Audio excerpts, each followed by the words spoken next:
Sup nerds, I'm Nick and I'm here to talk to you about the new TV series on Netflix, Umbrella Academy.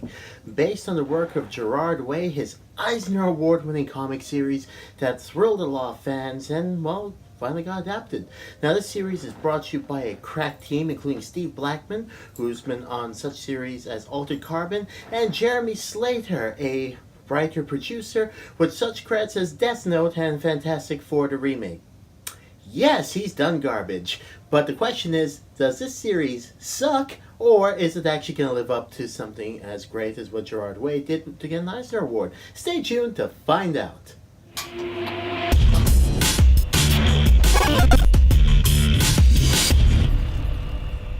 Umbrella Academy begins like any good comic story. Somebody dies, and we leap right into it. The founder of the Umbrella Academy, a philanthropist who's larger than life, simply known as the Monocle, has passed away, and his children have now gathered to remember him. Once a crack superhero team, what was once 7 is now 5. And so they unite to remember their father, except something unusual happens. Somebody who's supposed to be dead pops up, and what we begin is the standard superhero trope of preventing the apocalypse as we know it, saving the world, banding a family together, and dealing with internal conflicts, adventure, action, time travel, and so much more. And much like any good comic, you'll be amazed what's in there. Now I'm going to spit out some cliches from comic books, see if you can figure out what's in the series.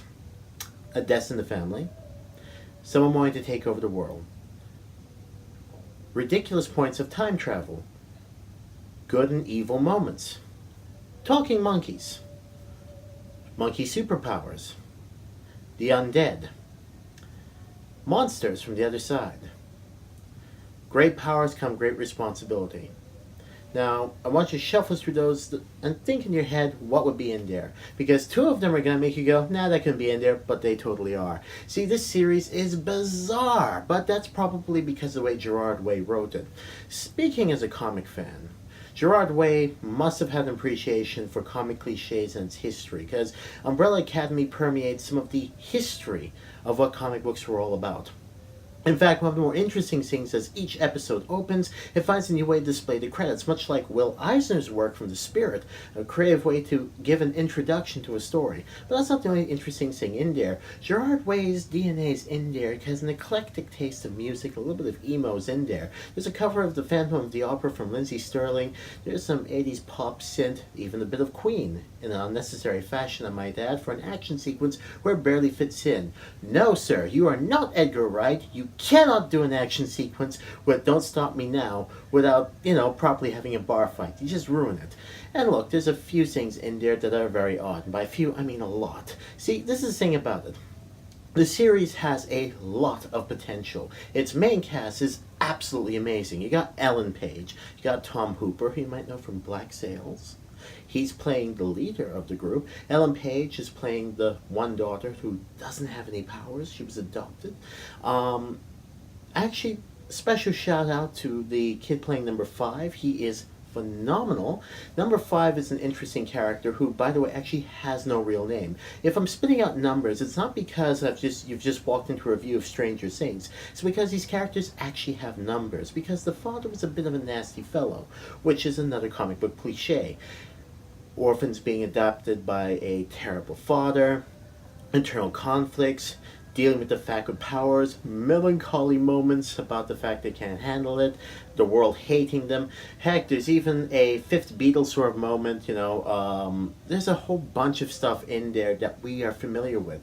Now, compliment to Gerard Way, if some of this feels like a deconstruction of the superhero genre, that must be from the comic. I didn't read it, but floating in there you can see the ideas, and from what I've done as an overview, that's translated well. The problem is this series suffers from Netflix bloat. If some of you aren't familiar with that term, that's when there's a bit too much puffing around of certain stories to kind of extend the episodes. At 55 minutes on average per episode, there could have been some editing. This series could have easily been whittled down a little bit to make it a bit more efficient.